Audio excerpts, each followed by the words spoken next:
Más de 20 años antes de que los peregrinos desembarcaran en Plymouth Rock, un grupo de misioneros franciscanos abandonó su España natal para evangelizar y ministrar a los indígenas Wale de la costa sur de Georgia, conocidos comúnmente como los mártires de Georgia o los 5 frailes de Georgia.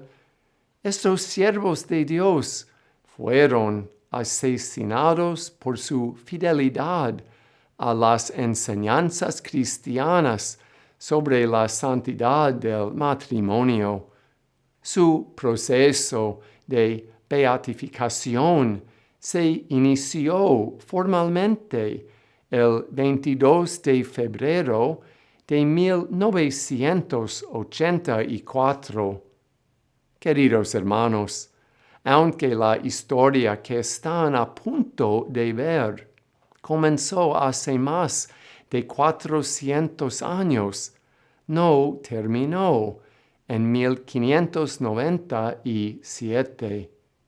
Las semillas de fe que plantaron los frailes y regaron con su sangre siguen dando abundantes frutos hoy en el sur de Georgia. Nuestra iglesia local está viva, encendida por el amor de Dios que arde siempre con fuerza, pero nunca se consume. Como obispo de la diócesis de Savannah, quiero invitarles a conocer a Fray Pedro de Corpa, Fray Blas Rodríguez, Fray Miguel de Añón, Fray Antonio de Badajoz y Fray Francisco de Veráscola, nuestros antepasados en la fe que dieron cuanto tenían por causa del Evangelio.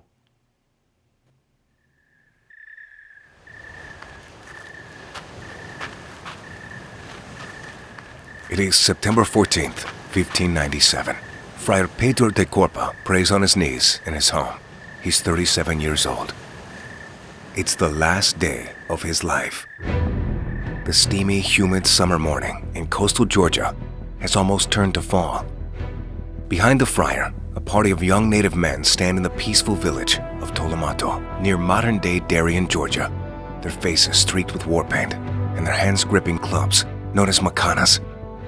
Leading the group is Juanillo, heir to the paramount chief of the Guale tribe. The warriors strike suddenly and without warning. They kill him by using a macana, which is somewhat of a club that the Guale used at that time for war.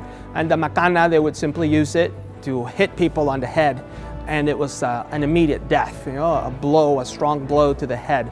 We know that after Pedro was killed, Juanillo takes his head, he's decapitated, and they place his head on top of a pole and place the head of Pedro close to the water where the mission of Tolomato was, as a warning of what had happened. The sultry salt marshes of what is now coastal Georgia in the southeastern United States will soon run red with the blood of 5 Spanish missionaries.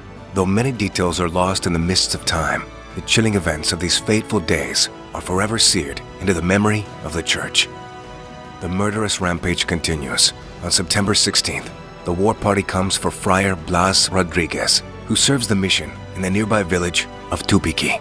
Friar Blas begs his killers to let him say Mass before they murder him, and the Indians consent. He was allowed to celebrate Mass before his death, and knowing that he was going to die, distributed everything he had to the people around him. The young men seize all of the sacred objects from the church.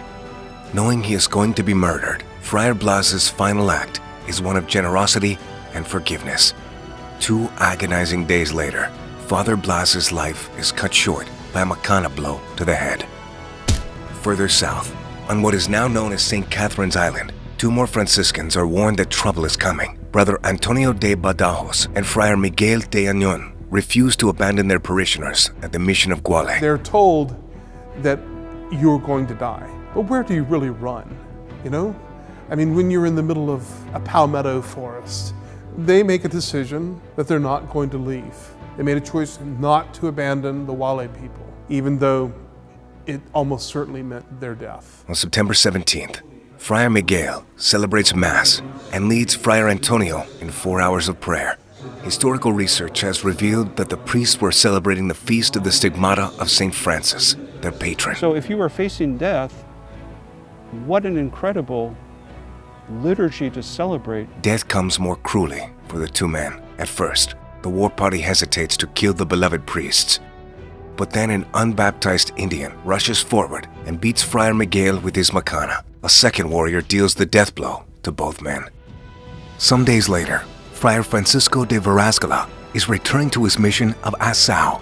Guale warriors surprise the tall, athletic Spaniard as he lands his dugout canoe while wearing a hat, pulling him onto the shore and killing him with repeated blows from their macanas. He might have even waved to his attackers. I don't think he really knew what was coming. And they probably wouldn't have given him much of an opportunity to defend himself because he was so vigorous and so strong. When he got out, he thought he was being greeted and was embraced and in fact killed right on the spot. So that could very well have been a recognition. This is a powerful man. And if we are going to kill him, we know that there's going to be a struggle. A sixth friar, Francisco de Avila, narrowly escapes the same fate when a war party corners him inside at the Talapo mission on present-day Jekyll Island. Wounded, beaten, and tortured, Friar Francisco is forced to endure 9 months of captivity, but escapes the ordeal with his life. Friar Francisco de Avila is the one who got away. He's the one who lives to tell the story. What sparked the murders of the 5 friars? It all hinges on their steadfast defense of a single sacrament of the Church. There was no negotiation on that. This is what you, through your baptism, professed to do. What was the sacrament for which these 5 men were willing to die? To answer that question, we first need to explore what brought the Franciscans to this remote outpost of the Spanish Empire on the coast of modern-day Georgia. Looking at the history of the Spanish evangelization of coastal Georgia, we see a story that really goes against what many of us hear and learn as we grow up. Most Americans are raised on an oversimplified narrative that paints English colonists as heroes and Spanish as villains. There is an incredible difference between the English and Spanish perspective. First of all, when it comes to evangelization, the English did not come to the New World to evangelize. The Spanish did. We see a lot about how cruel and evil Europeans were to Native Americans, and this is the story of just the opposite. We see that the Spanish were here many, many years before Jamestown and before the Pilgrims, and also a presence that shows quite a bit of collaboration with the natives, rather than the typical story that one hears that the Spanish came and they just slaughtered everyone. By the late 16th century, Spain had changed the way it established colonies in the New World. The violent conquest which characterized the empire's earlier expansions had been replaced by a more spiritual ethos, focused on bringing the indigenous people into the Catholic faith. They start out with the most fundamental debate: are these people even human? Do they have souls? And once it's decided that yes, they have souls, then you have a moral obligation that is paramount to save those souls. Spain had a system of slavery, but it was much different than what we call the chattel slavery of the English. In the Spanish system, you still had rights. You could make appeals to judges. You could buy yourself freedom. It's still a person. Okay, that person is a slave, which is horrific, but you cannot deny that that is an individual person who has a soul. In the English system, there was absolutely no recognition of the person as a person. And it stretched Catholic thinking. Before that, really, the idea was the gospel had already gotten to the ends of the earth. And now suddenly there was this whole another continent of people who had never heard the gospel.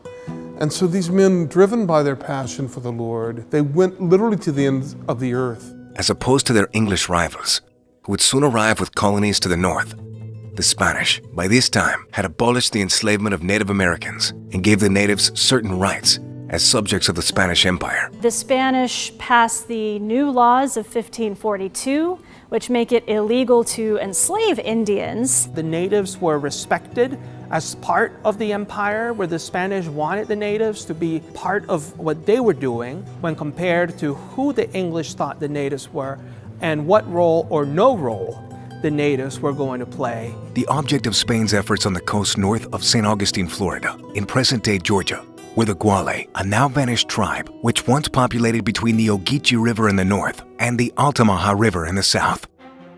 At first, Spain sent Jesuit missionaries in an attempt to bring the Guale into the Catholic faith and under Spanish control. The Jesuits really aren't quite ready for this level of cultural difference, the gaps that they have to bridge. They were a more, I would say, rigid group, kind of law and order group, black and white group. I mean, they believed in things yes and no, and nothing in between. The Jesuits were founded in the 16th century, so when they came to Florida among the Wali, they were really a recent order. And they were all highly educated, and they literally came in almost like academics explaining everything. And because of that sort of rigorous dogmatic approach, they didn't get many converts.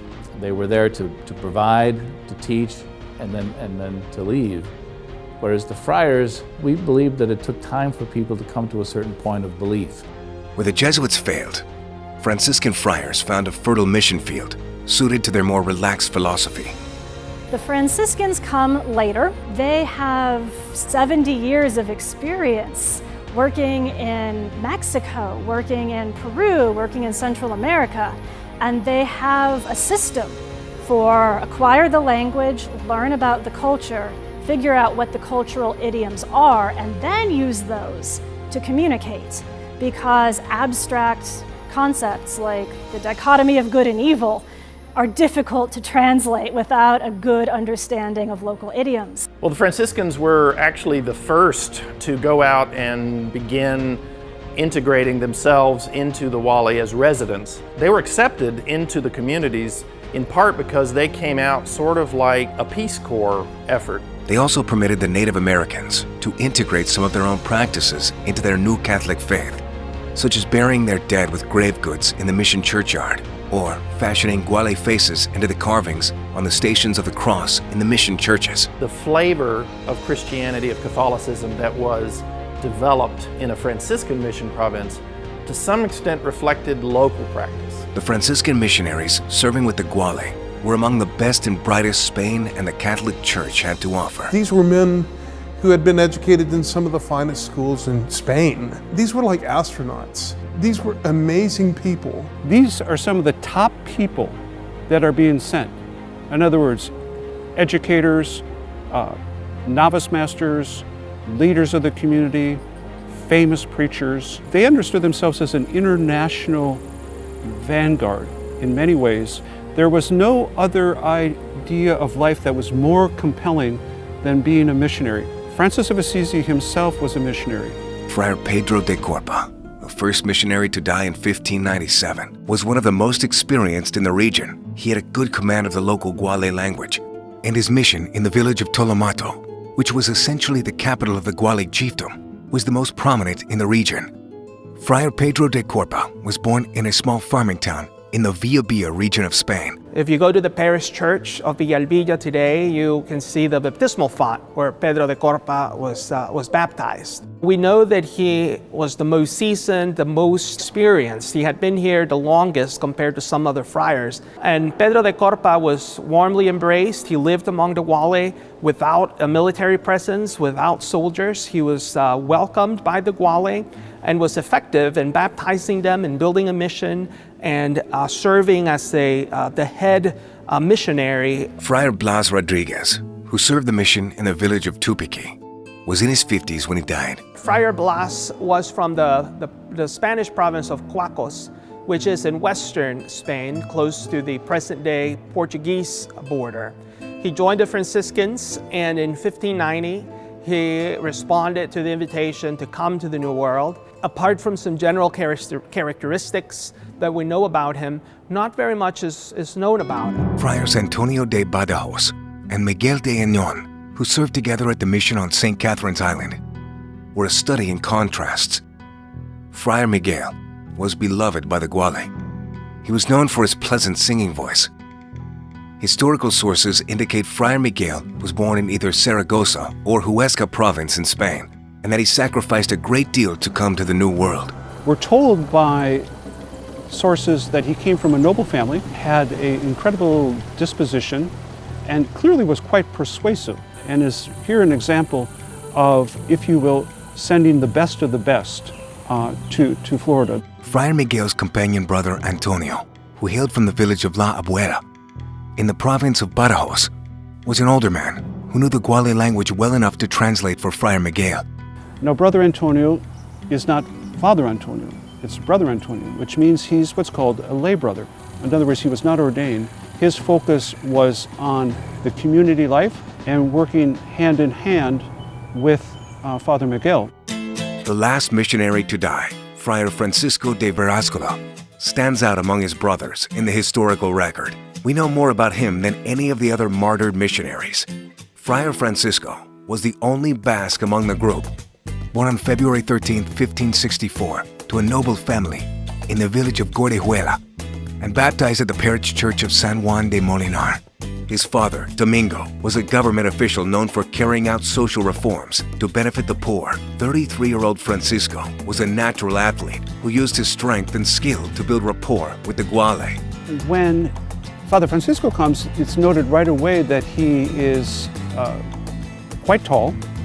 He's a younger friar, and there is a source that talks about him being one who wrestled with Indians and took part in the javelin tosses.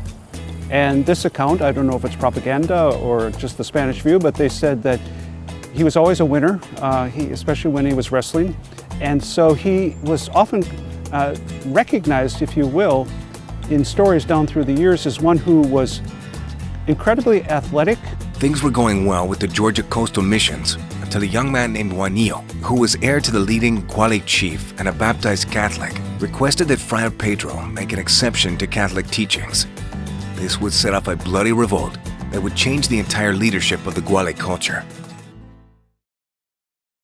To make it easier for recent converts to adapt local customs to Catholic teachings, the Franciscan missionaries were willing to mold to some traditions. But Juanillo wanted the friars to bend the rules for him. He wanted a second wife, a practice which was common among Guale leaders. Juanillo's request was rooted in local custom and in economics. Well, the Franciscans were actually the first, in part because they were coming out and becoming religious practitioners for the converted villages. But the Franciscans were definitely willing to accept those things that were not, theologically problematic, but practice-wise would accommodate traditional practices wherever they were. So in other words, the Catholicism that was developed in a Franciscan mission province to some extent reflected local practice. In the Guale culture, the women had the wealth. So a man who could have multiple wives would be wealthy. The more wives you have, the more money you have. It's sort of a conspicuous consumption thing. And so you can see why they would want to have more wives. You can see in their understanding of their culture. The Church's commands regarding the sacrament of marriage were clear. The answer to the chief de mayor's request was an unequivocal no. Juanillo was very disappointed and actually very angry with the friars for insisting that he could not be an exception, that he would have to abide by the Catholic faith now that he's been baptized. And Juanillo wanted to go back to the old ways, but he also wanted to receive the host, right? He wanted to be Catholic, but he didn't want to live by the rules of Catholicism.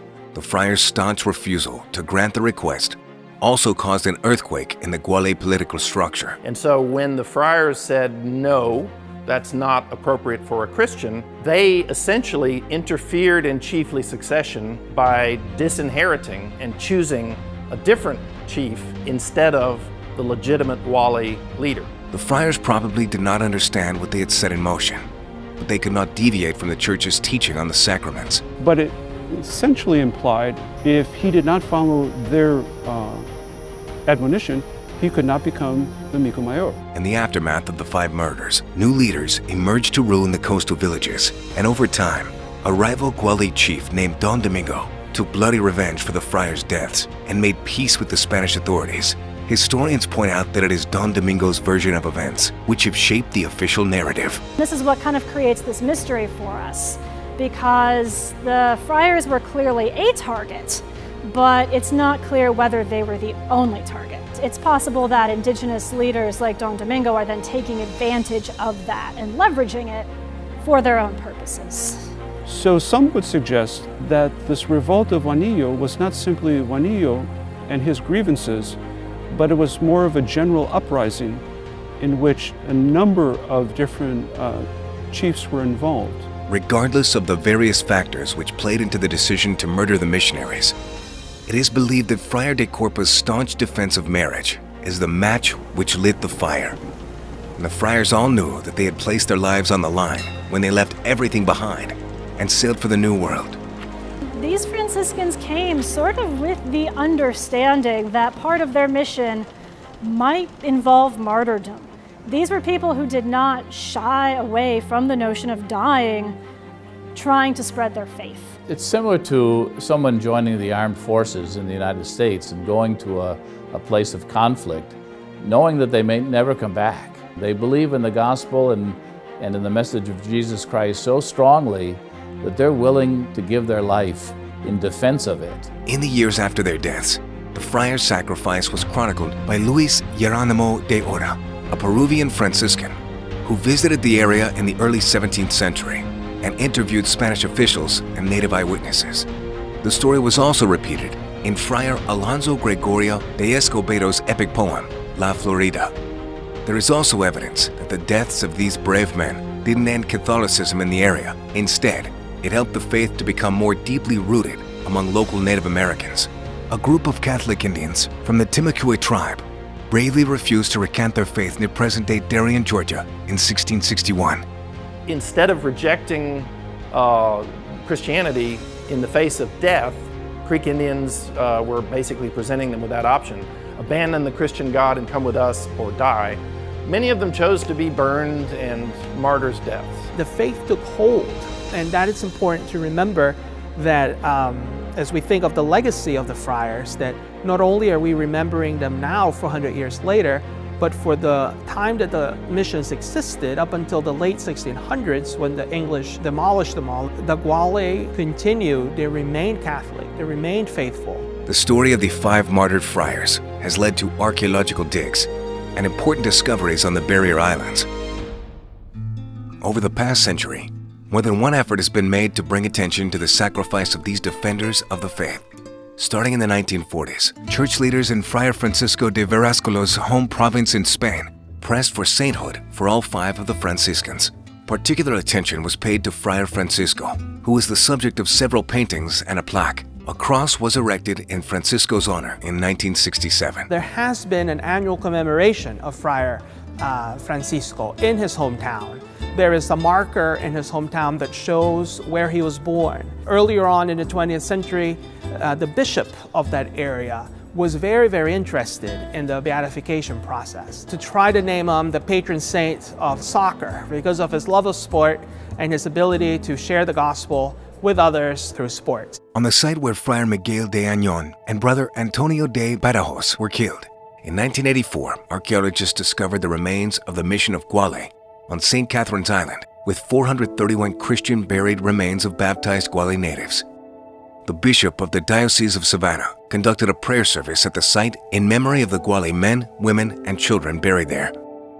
Over the ensuing decades, archaeological surveys have continued.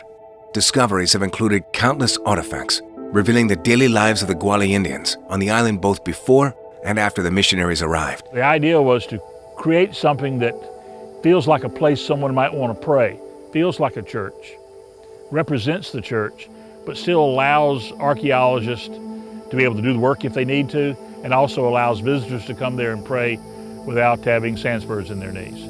We've had so many masses in the last few years with local Catholic churches coming with their priest, and it was stirring to watch how moved they were to be at that place. The site of the mission church has been turned into a living memorial, marked by palm trees planted in the shape of the vanished structure. But when I got there, my first visit there, I really felt that I was on holy ground.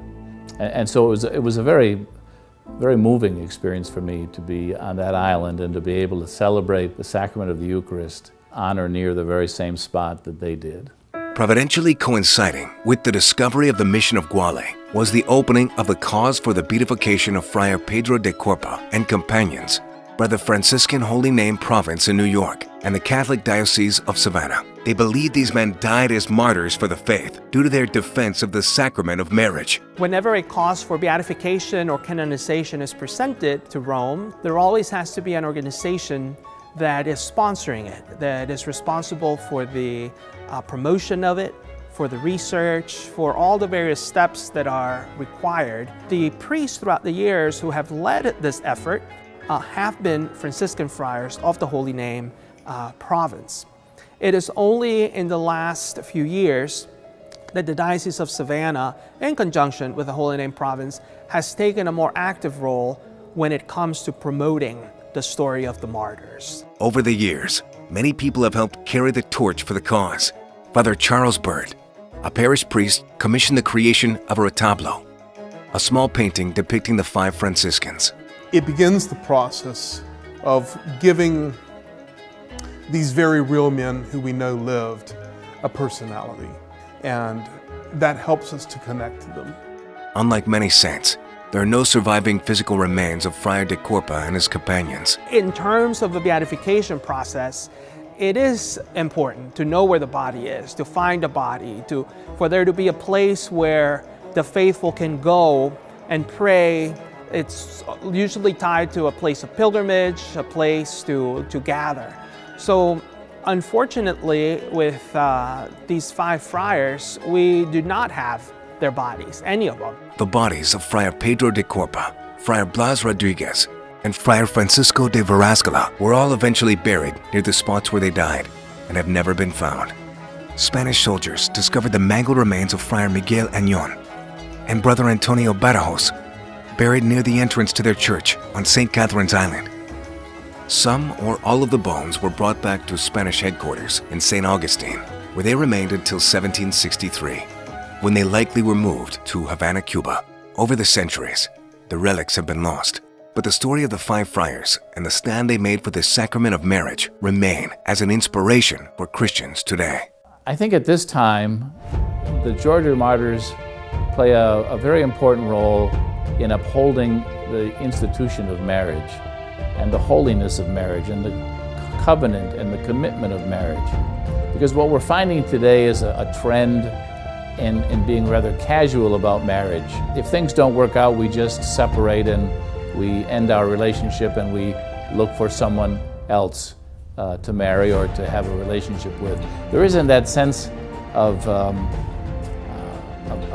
commitment, that level of commitment that existed years ago and certainly in the times of these martyrs. I think more than ever what the 5 Georgia martyrs have brought to us is a greater respect for one another and the commitments that we make to one another. The lives of Pedro de Corpa and his companion friars are an example for each and every one of us of courage, of courageous living. We have great admiration, respect, and even devotion to martyrs in our church history, those who have died in defending the faith. And they become heroes in our life. They become the heroes to the Christians of today. What we need to do as Catholics is to appreciate broadly our Catholic history, to know that we have a history that's rich and that's deep. And part of that is to know the story of the 5 Georgia martyrs. This great international epic reality of Roman Catholicism, that has a story in every part of the world, in every corner of the world, has a rich story here in Georgia. For you, for me, as people living 400 years later, it's important for us to learn their story, to know what they did, who they were, why were they here, why did they give up their lives for the sake of the gospel, for the sake of the defense of marriage. Also, we can share this message. We learn, but then we share. We share what we have learned. We share with our friends. We share with our communities. We share with our churches so that others may come to know their story and be inspired by the way that they have lived their life. And finally, all of us can pray.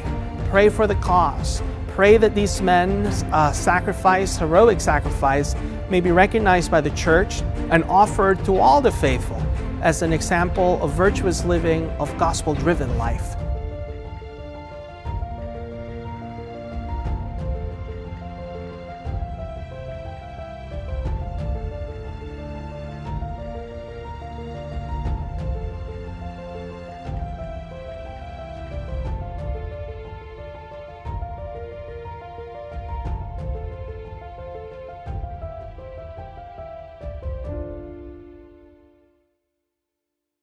thegeorgiamartyrs.org.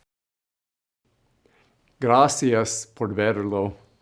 Los invito a visitar el monumento a los mártires en la iglesia de la Natividad de Nuestra Señora en Darien, o cualquiera de los numerosos lugares de peregrinación asociados con los frailes, una lista de los cuales se puede encontrar en Internet. La diócesis de Savannah, junto con la provincia franciscana del Santo Nombre, que ahora forma parte de la recién formada provincia de Nuestra Señora de Guadalupe, han solicitado la beatificación de los mártires de Georgia para que los fieles puedan ver a estos siervos de Dios como intercesores celestiales para aquellos que buscan ser fieles a las enseñanzas de Cristo sobre el matrimonio.